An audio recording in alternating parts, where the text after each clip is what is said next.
Good evening. Good evening. By a show of hands, how many of you have a tendency to worry? Any worries? I have two hands up. You know, I'm wondering if worrying is like a learned behavior. Because I remember when I was growing up, my mom was a worrier. She worried all the time. And as a teenager, I remember saying to her, Mom, you gotta stop worrying so much. You worrying is not gonna change anything. Now, mind you, I had two brothers who gave her a lot of opportunities to worry. But it didn't change anything. So fast forward, just a few years later, I've got two daughters. And you know what they always say to me? Mom, you worry all the time. You worrying is not gonna change anything. I thought, I've heard that before.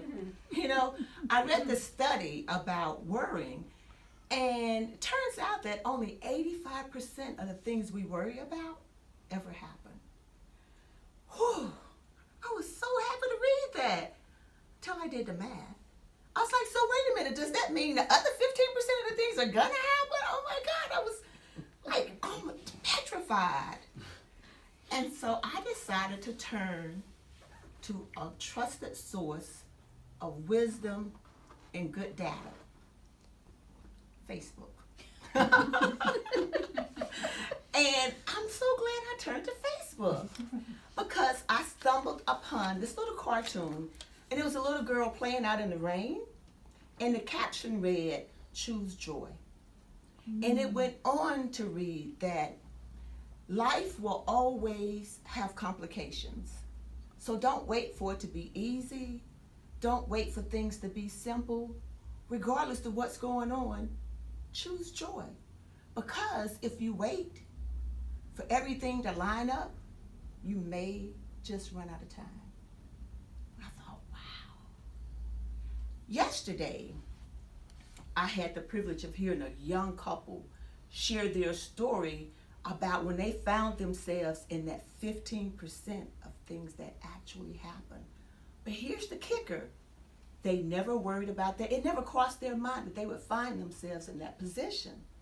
And as they shared their story about how they were at the pinnacle of their careers, and the wife had a business that she wanted to launch, and then her husband had just gotten a promotion and he was doing really well. So he said, baby, you know what? Quit your job and go ahead and launch your business.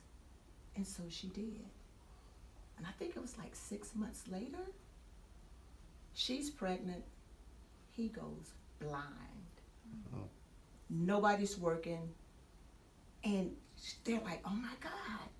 So it led me to think, what would I do if I found myself actually in that 15% of things that really happen?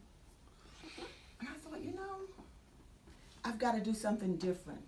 I like to work out, and so I thought what I've got to work on now is developing that muscle of choosing joy. Regardless of what happens, choose joy. So I invite you to join me in working out and developing that muscle of choosing joy.